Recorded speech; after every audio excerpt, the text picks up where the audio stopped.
to an episode of Blunts, Bonnets, and True Crime. I was trying to figure out how I was going to make the name pop up, but yeah. Okay, so today's episode is going to be on the Black Dahlia. If you have followed me on TikTok, I've done a total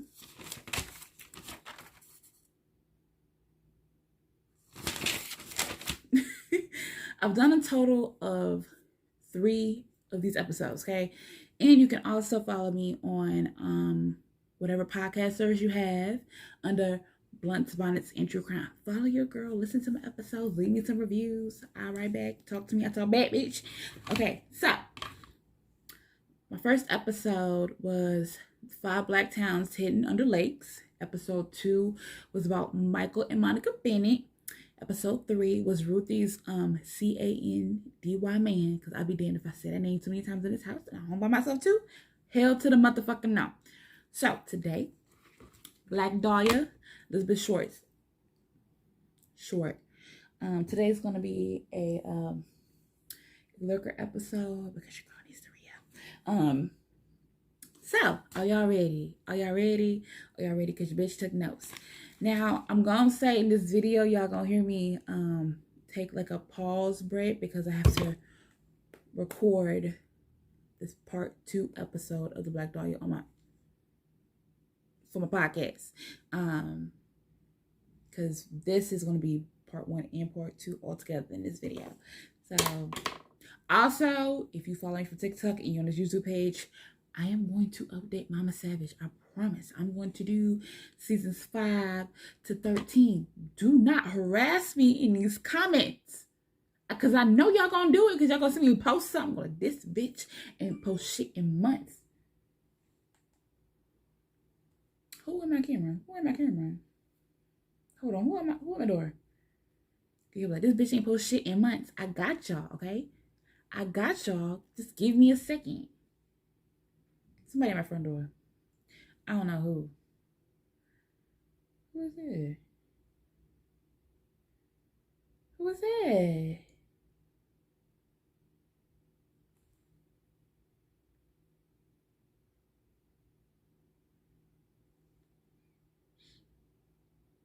Who is it? I mean, like, there ain't nobody at my front door, but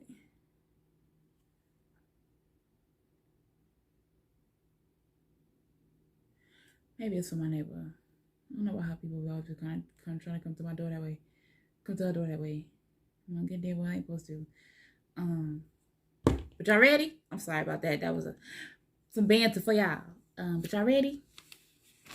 All right, let's talk about Miss Elizabeth Short. We all know she is most known for the way she was murdered, and her known name in the media is the Black Dahlia. Okay, so she was born July 29th, 1924 in Hyde Park section of Boston, Massachusetts. Now, the way they say the Hyde Park is set up is the southernmost neighborhood in the city. It's about 7.9 miles south of downtown. And the motto for Hyde Park is a small town in the city. It's a very suburban feel, okay? This came to be because the way the railroad lines are set up in Boston, it kind of just spurred the area's residential development. And if you see me looking down, because I have notes. It's pretty diverse now, but back in the day, it was white city. Okay, so she was the 3rd daughter to Cleo and Phoebe. She has 4 sisters, and she is the middle child. She has middle child syndrome. And y'all see what I'm talking about, because show that. So around 1927, the family moved to Portland, which was Cumberland County, Maine, which is about 112 miles. Chill out. 112 miles or an hour and 47 minutes away from Boston. The family finally settles in Medford the same year, which is about 18 minutes or 5.3 miles outside of Boston, okay? So, you go. Hold on.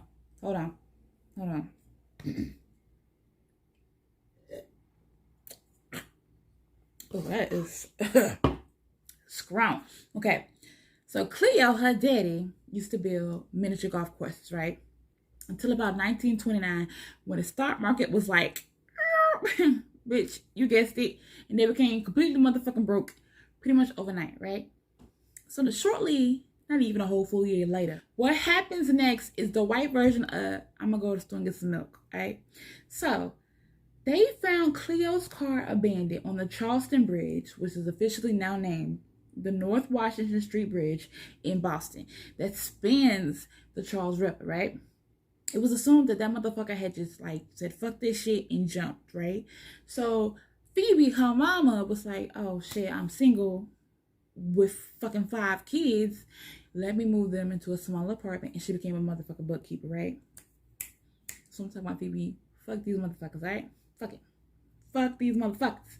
So when Elizabeth was 15, she underwent lung surgery because she kept getting bronchitis and having severe asthma attacks. And I used to have asthma when I was younger. I outgrew it. When I tell y'all motherfuckers, I had an asthma attack when I was in 4th grade, and a bitch thought she was dying. That shit didn't play with, so I feel for her. I understand, bitch. I understand, right?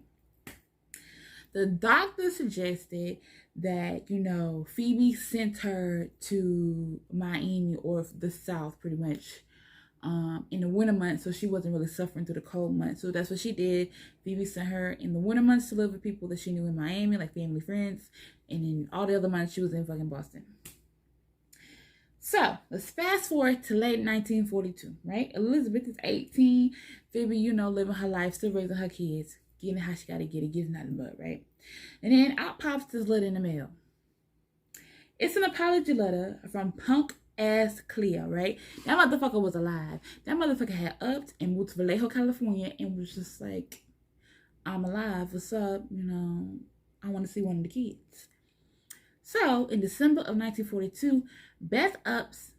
When I say Beth, I mean Elizabeth Short. You know, the Black Dahlia. Elizabeth ups and just fucking moved to Vallejo to live with Cleo. Now, if y'all been paying attention, in 1930, that man upped and disappeared for 12 whole fucking years. And her mama gets a letter in the mail, and Elizabeth's like, oh, I want to go stay with my daddy. My daddy would have sucked the dick I don't have. So fuck you. The hell? But, you know, she different. So, at the time, Cleo was working at a nearby Mare Island Naval Shipyard in San Francisco Bay. Well, on San Francisco Bay. So here's the deal that Cleo and Elizabeth had made up, right? She was going to pretty much be a living housekeeper. She was going to cook. She was going to clean. She was going to make the house was set up, whatever. He ain't want to raise no motherfucking fingers or nothing. That shit lasted like 3 weeks. Because according to Cleo, Beth was staying out late and had a habit of running around, which women in 1940s didn't do unless they were bad women. Meaning, Elizabeth was in these motherfucking streets. She said, bitch, I'm pretty, I'm young. Wait a minute. Oh, wait, okay. So she moved out in January 1943. She took a job at the Base Exchange at Camp Cook, which is now Vandenberg Air Force Base, near Lompoc, which is a city in Santa Barbara County, right? She was living with friends and briefly dated an Army Air Force sergeant who apparently was beating her up, and she got that shit. So she left Lompoc in she left Lompoc in mid-1943 and moved to Santa Barbara, where she got caught up and locked up. They won't let her out. They won't let her out because Shawty was underage drinking with some motherfuckers. When I say motherfuckers, I mean soldiers. Shawty got caught in the company of soldiers underage drinking, right? So, and it was at an El Paso restaurant, right? And so Shawty was like, either I'm gonna be motherfucking famous and be a movie star, or I'm gonna be married into a military wife. Cause bitch, if I'm getting this money, you got some money? Okay. So the juvie police sent her ass back to Medford, but that bitch said, and slid to Florida instead. I mean, she made visits to Massachusetts, but that bitch was mainly in Florida. So While in Florida, Beth falls for a man named Major Matthew Michael Jordan Jr. Gordon Jr. I apologize. Major Matthew Michael Gordon Jr. He was a decorated Army Air Force officer at the 2nd Commando Group. He was training to be deployed to China, to the China-Burma Indiana Theater of Operations of World War II. I fucked that all the way up. So, Beth and the Major hit it off. Hit it motherfucking off, right? So well, they were gonna get motherfucking married. Let me tell you how they was gonna get motherfucking married, right? So, the Major had got in a crash. And he was like, you know what? I can't live my life like this no more, baby. Come live with me. You know, marry me. We're gonna get this money. And she got the letter. She said, yeah, like, we can, I like you, you like me. Let's do this thing. Let's get this. Let's get this. So she accepted it. But then the Major died in a crash on August 10th, 1945, right? Less than a week before the surrender of Japan, which ended the motherfucking war.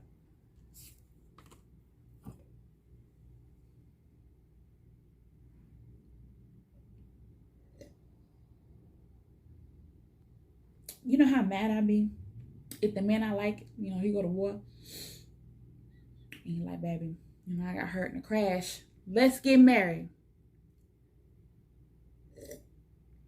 And then that said man dies before he can, yeah. Okay. So Beth not letting life get her down. Relocated to LA in July 1946 to visit Army Air Force Lieutenant Joseph Gordon Fickling, who she met while she was in Florida. So Beth spent the next 6 months in Southern California. She was working as a waitress, renting a room behind the Florentine Garden nightclub on Hollywood Boulevard. I almost fucked that up. I almost forgot that little note. So I guess I wasn't really working out. So then she moved and she became, she started working in an all-night movie theater, right? One of her co-workers found her sleeping in the movie theater and was like, baby girl, you need a better life. Just saying, this ain't this. This ain't giving what it's supposed to give. Move in with me, okay? The lady's name was Dorothy French. Dorothy, you know, let her stay. This was Elizabeth's last known address, okay? So Elizabeth, hold on, was last seen with the man named Robert Manley. We're going to get into that some more. Also, you need to get this book. It's called The Cold Case, a true crime collection. When I tell you this shit go in more detail than anything I've seen on the internet, and I've done my research. Like, the Black Dahlia was like the first real case I like jumped into on my true crime, you know, journey, like about 4 years ago. Shout out to my girl Lindsay Solomon if you've seen this. I love you. She was the one that put me on. And this podcast, I'm a shout out later in this about one of the suspects, but this shit went into motherfucking detail. So I need to read this. So I'm going to say it right now. Trigger motherfucking warning. So.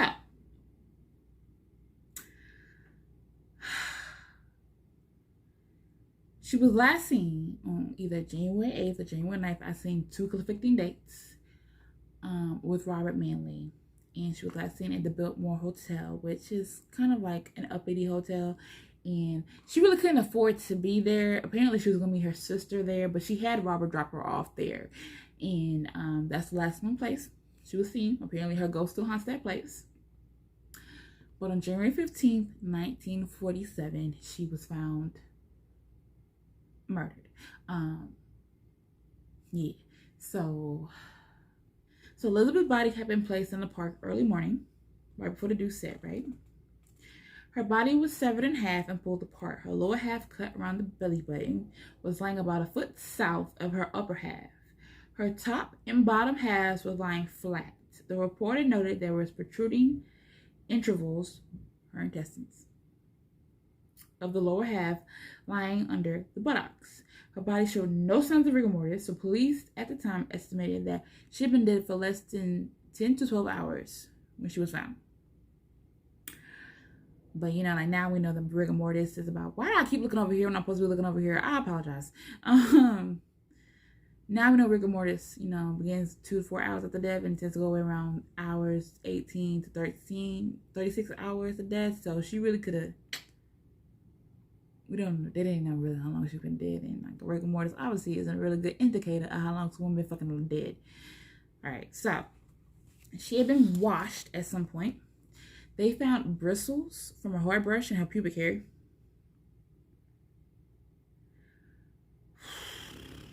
And she was clean as she could be with internal organs snaking out of her body. When I say all of the blood, I need some weed. All of the blood in her body had been drained out. I mean that wholeheartedly. Okay. But the rest of her body was slashed and mutilated in a horrible fashion. She had several cuts on her forehead, pretty much one consistent with like she got hit in the head with a blunt object. She had lacerations on both of her breasts, with the top of the right one completely removed. She had a crisscross pattern slashed on her pubic area with some of the hair cut off. She even had slashed a tic-tac-toe pattern on her right thigh. And she had strangulation marks on her neck and marks on her lower legs and arms from ropes or some kind of restraints. But the most notable thing is her being cut from mouth to ear. Okay, like it went up like 3 inches to like her cheekbone. Like it was like it's fucked up shit. Okay, now we're gonna talk about the people they suspected to have killed her. And there's a whole list. So we're gonna start. If I fuck this name up, do not judge me, okay? Because I've been sipping, I've been drinking, and now I'm talking. Dr. Walter Bailey was suspect number 1. Then we have Norman Chandler, Leslie Dillon, Joseph A. Dumas, Artie Lane, or aka Jeff Connors, Mark Hansen, who was one suspect I'm going to go in further detail with, Dr. Francis Sweeney, Woody Gerthy, Bugsy Siegel, and I feel like Bugsy Siegel is like somebody in the mafia. I might be wrong, but that name sounds mad familiar. Is it like Beanie Siegel? Yeah, Bugsy Siegel might be in the mafia if I'm not mistaken, or was in the mafia. Orson Welles, George Hodel, who was also another person I'm gonna be talking about. Fred Sexton, George Knowlton, Robert Red Manley, who was someone I'm going to be talking about, and Patrick O'Reilly or Jack Anderson Wilson. These are all people that they are still pretty much active suspects. I'm going to go in on suspect number 1 in the order that I'm going to report them. Robert Red Manley, and then I'm going to talk about Mark Hansen, and then we're going to go into full detail about George Hodel, about who I think killed her, but you know what I'm saying. I'm gonna give you all full facts first, okay? So, hold on, let me get my notes in there. Did I do that right? I did. Okay, ready? So, suspect number 1, Robert Red Manley. He was the last known person to be with Elizabeth. He was married. He was found January 19th, 1947 by the police after he got in town from San Francisco. There's a photo of him and his wife, who was named Harriet, before they booked his ass, right? But Harriet was behind her man. She was like, he ain't do it. He ain't no killer. He might be a cheater, but he don't kill nobody. But she was right. They only held his ass for like 2 days because they didn't really have any evidence to hold him for. And Captain Jack Donahoe, was like, yeah, we can't really keep him. But it did make him take a polygraph. And I want to say he passed. Don't quote me. I want to say I'm pretty sure he passed, because I feel like they would have held his ass longer if he didn't pass that polygraph. But that's the end of suspect number 1. Then we got suspect number 2, Mark Hansen. He was a nightclub and theater owner who personally knew Elizabeth and was one of the last people that spoke to her when she came back from San Francisco. The only reason he was a suspect was because he made contradictory statements when he was interviewed, but there really wasn't no evidence to hold his ass either. And then we're going to get into suspect number 3, Mr. Punk Ass George Hodel Jr. himself. And I'm about to go into full detail on this man. You can follow his family. You can listen to a podcast on his family called The Root of Evil, the true story of the Hodel family in the Black Dahlia. And this man is a sick bitch. Hold on. I had to take a drink on that one. All right, so George Hodel Jr. He was born on October 10th, 19... This man got the same birthday as my father. That was my neighbor. Maybe that was her daughter. Born October 10th, 1907. He was raised in LA. His parents are George Sr. and Esther. They were both of Russian and Jewish descent. He was the only child, which y'all can tell in a second when I get through these motherfucking stories, right? He was well educated, highly intelligent. He had 186 IQ. I don't know what my IQ is, but I feel like that's fucking high as hell. He was a musical prodigy. He played solo piano concerts at the LA Shrine Auditorium. He then attended South Pasadena High School. He graduated when he was 15, and then he went on to go to Cal Tech in Pasadena as well. But the motherfucker had to leave because he knocked up his professor's wife, and she dipped halfway across the country with the baby and left his ass. He was a little upset about that. What the fuck was that?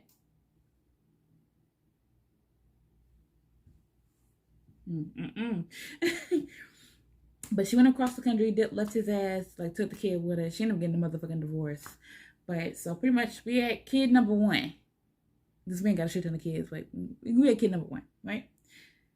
He was involved in a common law marriage with a woman by the name of Emily Duncan. He was in a common law marriage with a woman named Emily and had a son named Duncan. I've been drinking, don't judge me. So this is pretty much kid number two.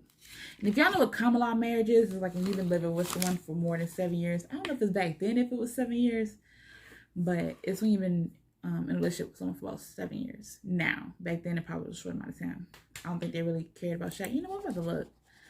I don't think they cared about shacking back in the day. Hold on. I don't want to steer y'all wrong. And sorry if you get me clacking on this computer. Where is it at? He was in a common law marriage. I want to say it's 7 years. Well, it was 7 years. Where is it at? United States. Okay. What the fuck?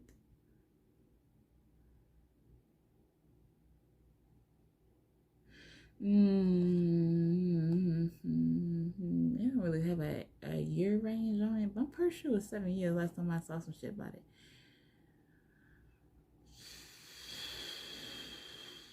I think now it's 7 years, but back then I don't think it was 7 years. So we're going to keep on what I just said. Go back. Fucking computer. All right. So in the 1930s, he married a woman named Dorothy Anthony.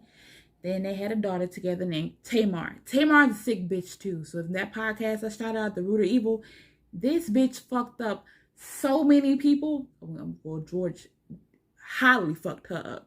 So then she highly fucked up her kids. Jesus. But just listen to that and get back to me, okay? I just had crazy eyes in this camera. So if any of y'all see this YouTube video, my face was like, eh. All right, so he graduated from Berkeley pre-med in 1932. He then immediately enrolled in med school at the Uni of California and graduated in 1936. This is when he established his medical practice. And I'm going to say medical practice because there's some questionable shit this motherfucker does. And becomes head of the county's social hygiene bureau. He became infatuated with the surrealism movement with some people by the name of Man Ray, disgusting, and John Huston, also disgusting. In 1940, he married a woman by the name of Dorothy Harvey, who he called Dorero to not get confused with Tamar's mom, Dorothy Anthony.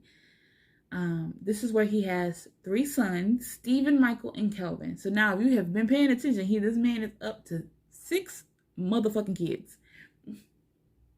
He bought a house built by Lloyd Wright, who was the son of Frank Lloyd Wright, who was a noted, highly famous American architect back in the day, right? Here's how he is linked to this sick-ass murder, right? He was a suspect in the murder of his own secretary, Ruth Spalding, right? So let me tell you about Ruth Spalding. She was found murdered in 1945, right? So Ruth was going to snitch on his ass. See, what he was doing was he was billing his patients for procedures he didn't even fucking do on their ass. Like this one lady, he told this one lady she had chlamydia, and it ends up she didn't have chlamydia, so she went to another doctor to, get retested again, and he had billed her like $1,000 in back in the day. That was a shit ton of motherfucking money. Like, motherfucker, run me my cents, bitch. You got me fucked up. So then she was like, I'm gonna go to court on your ass. And Ruthie was like, yeah, bitch, I got you, because he done did this to a couple people. And then on top of that, he was doing illegal abortions or some shit. And so Ruthie was like, motherfucker, you doing some illegal shit, I'm about to just snitch. So he kind of murked her ass, and he knew exactly what to give her. She overdosed or some shit.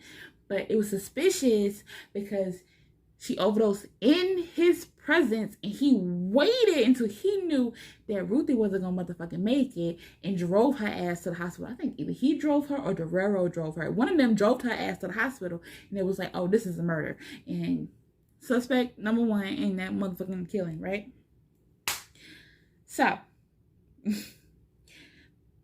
once the police got word of Ruthie's fucking murder, he dipped to Shauna for a second. So they was like, and back then they didn't know how to keep up with shit. So if he popped back in town, they wasn't really, paying attention to that shit.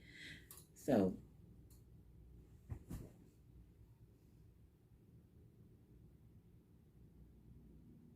sorry, I don't know if y'all heard that, but that was some weird shit. What the fuck was that?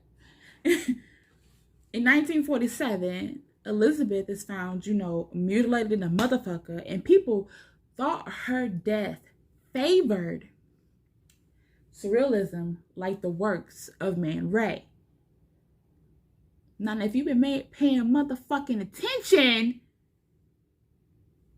George was friends with Man Ray, and he was infatuated with surrealism. I don't think I ain't trying to tell you who did it, but I'm trying to tell you who did it. So, in 1949, Tamar snitched on his little nasty ass for incest. There were plenty of witnesses to him fucking around with her and some shit. He had ended up getting Tamar fucking pregnant, and then sent her to have a legal abortion. And then what happened was she got the legal abortion. The dude that performed the legal abortion on her then raped her, and he thought that she was gonna infect her or some shit. So he was upset because he was using Tamar as his own little sex slave and some shit. And let me tell you, that man got acquitted. Sip, sip, sip. My drink. What the fuck? Sip my drink. Hold on. I need some more of that. Right? But after this shit, right? After the incest trial, he became a motherfucking suspect in the Black Dahlia murder, because it was said the way she was cut in half, the way she was dissected, right? You have to cut between two certain vertebrae for it to perfectly someone in half. And in order to know which vertebrae to look for, you have to have some type of surgical degree. Like motherfucking George. All right. So, he was also known to be in a relationship with Elizabeth Short in 1946. Talk to me, church. I know y'all hear me out here speaking these motherfucking facts. So, his house ended up getting bugged, and he was recorded saying, and I quote, "Suppose I did kill the Black Dahlia." Damn, I just took a sip. All right. My bad. "Suppose I did kill the Black Dahlia. They can't ask my secretary because she's dead." Excuse me, sir, what? So in 1949, He was mentioned in a formal written report to the grand jury as one of our suspects. They wasn't fully indicted or anything, but it's like on record. In April 1950, Detective Jemison of the LAPD had enough evidence to get his ass, but then he dipped to the Philippines, where he was married and had 3 more motherfucking kids. Or no, married and had 4 more kids, resulting in kids 7 through 10. So this man had 10 fucking kids, 10 fucking descendants, right? He totally fucked up Tamar. He totally fucked that girl up. But then he got remarried and moved back to the States. But he died in like 1999 at the age of 91 because Steve and his son was doing research to look for that ass. And he knew they was about to come get him, so he popped a whole bunch of pills and killed himself. But that is it.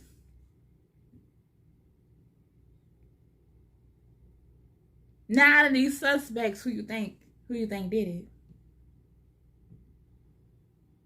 I mean, I ain't gotta tell y'all. Well, who you think did it? Yeah. But that is it. That is the end of part 2, or the whole episode of the Black Dahlia. If you're watching this on YouTube,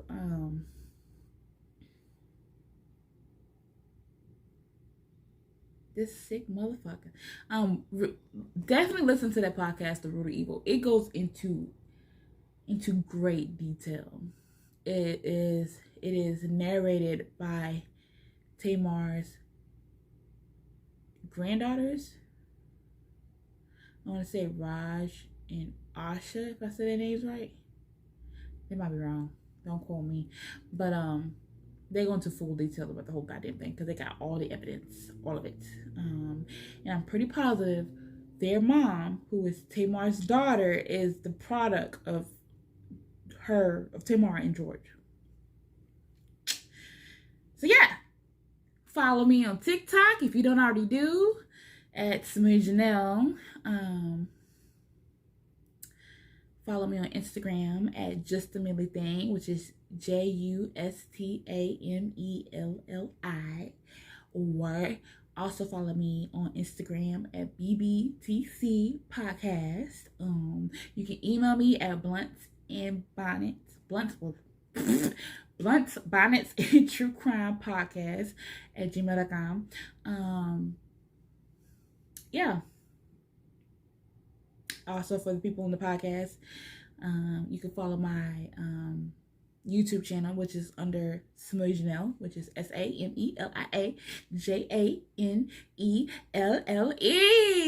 But y'all have a good night. Your girl sweating this bitch, drunker than the fuck. But yeah, I will see y'all later. Hopefully y'all love this episode. Hopefully I didn't talk too fast, because when I get excited, I be talking fast as fuck. But I want y'all to tell me what other videos y'all want to see. This should come out on TikTok today and YouTube, maybe, if I'm in the mood tonight. But yeah, tell me what y'all want to hear. Good night. Good night.